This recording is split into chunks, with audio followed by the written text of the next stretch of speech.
Next is Wisconsin head coach Bo Ryan. Ryan is in his 11th year with the Badgers and welcomes back 11 letter winners from last year's squad that went 25-9 and advanced to the Sweet 16. Among those returners is preseason Wooden Award candidate Jordan Taylor. Coach, we'll begin with an opening statement and then take questions from the group.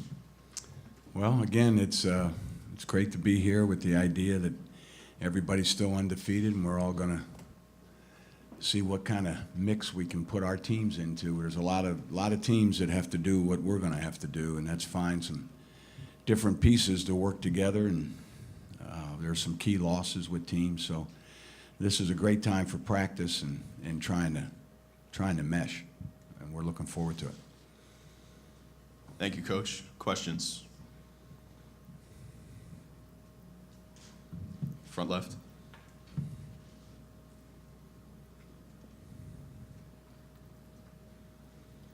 Yeah, Bo, just talk about how you're going to try and replace John Lure and keep Nonconville down low, and is Jarrod Bergering going to be a big part of that? He wins the bet. I'm not allowed to bet, but the first question was going to be about replacing Lure. Look around the country, find 2 6'9", 6'10" players that shot the way those two did, and were such an integral part of the offense.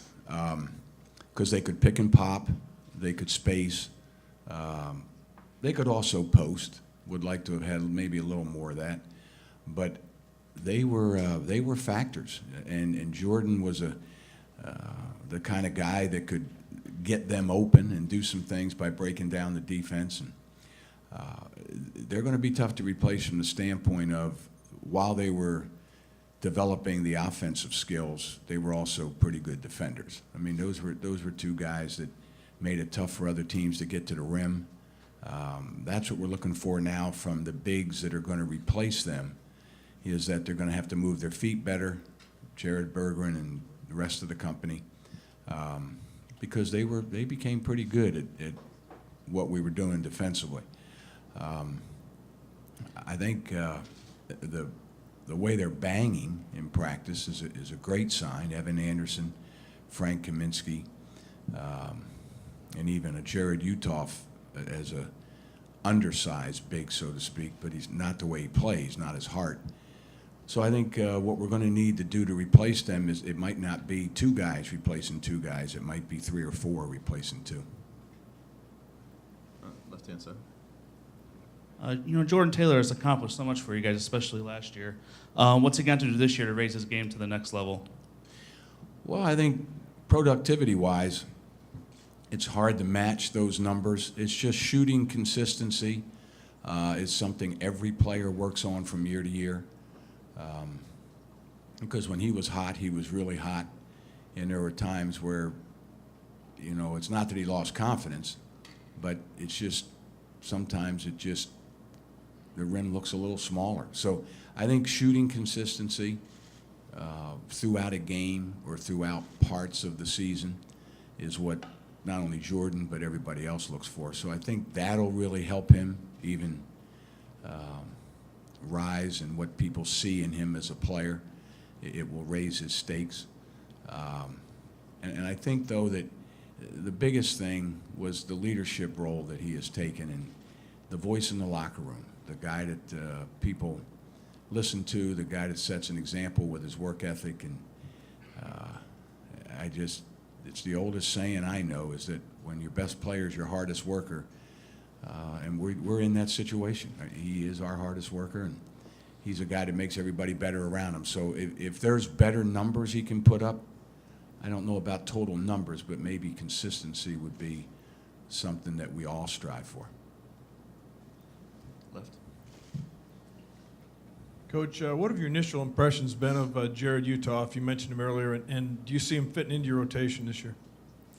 Yes, I do. He's picked up things sort of the way Josh Gosser did last year. Some guys it might be after a year, some guys after 2 years, but he's grasped our concepts as fast as anybody that we've had. And he's working on his strength. He is stronger than when he played in high school because of our ability now to bring players on campus and take classes and also get in the workout room. So he will be in the mix, I would say right now, and probably the most consistent of the younger guys to this point. We got right-hand side.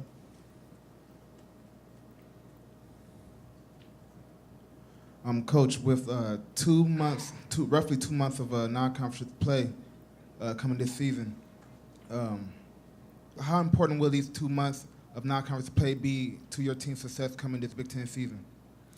Well, same as it's been every year, because our non-conference schedule is pretty tough. You know, we have to play X number of home games, so there's obviously some guarantee games, but the guarantee games that Coach Guard, who does our scheduling, manages to get for us, for the most part, are pretty good teams. A lot of times it's senior dominant teams, and those are good teams to play, because if you look at the NCAA tournament over the last 10 years and look at some of the schools that have won, they've won with guys that have been together for a long time. I mean, we brought in Winthrop about 4 years ago when they had their best team. Teams like that we know would probably be in the NCAA tournament. So we have Carolina, Marquette, Green Bay, and Milwaukee, state games that are always hotly contested. And I think we have Vegas at home. I know they're very good. So if we can compete with that schedule, then I'm pretty sure that'll prepare us to compete in the Big Ten. We have to survive those 2 months, and that'll be our goal. On the center aisle on the left.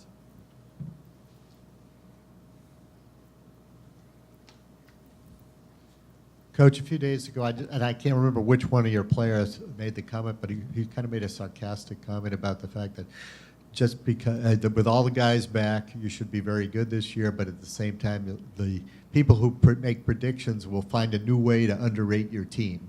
And why do you think that does happen as often as it does? Do you think it has anything to do with style, or that defense is not valued as much in low-scoring games?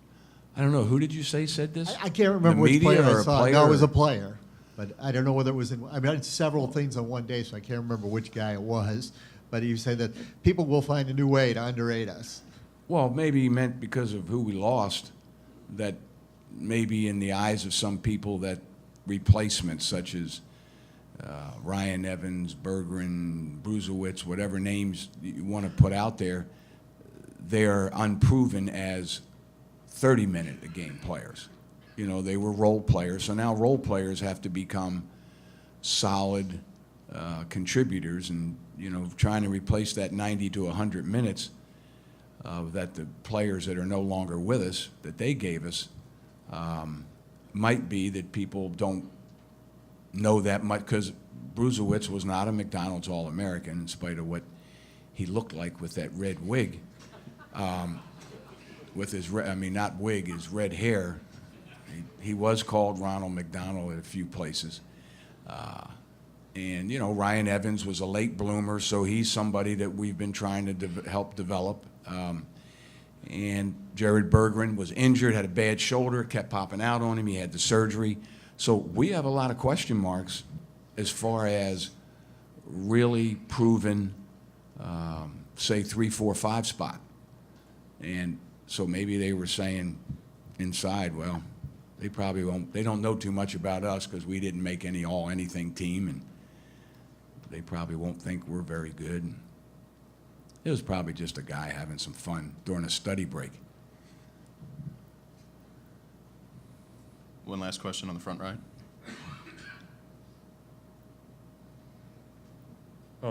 How would you kind of assess Marshall and Jackson right now, and if you had to handicap them, who would you say is more primed to contribute immediately?